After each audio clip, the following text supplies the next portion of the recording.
Hello दोस्तों, आज हम रउआ सबन के बीच में एक बेटी विवाह के गीत सुनावे जा रहल बानी जौन बहुत ही अच्छा बहुत दर्दनाक गीत बा।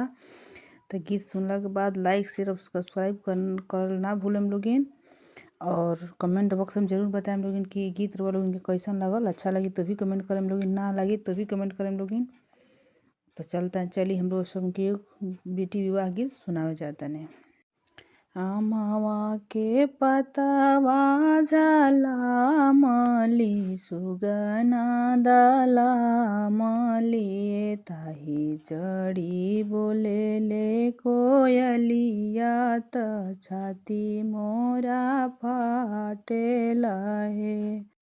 आमवा के पतवा झलमली सुगना दलमली ताई चढ़ी बोलेली कोयलिया त छाती मोरा फाटेला छतिया जे फाटेला करिया ऐसन अम्मा से भेटब कैसे हे।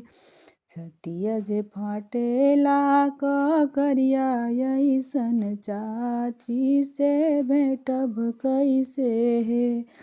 अम्मा से भेटब गर्दन धइ के पापा जी के चरण धइ के हे।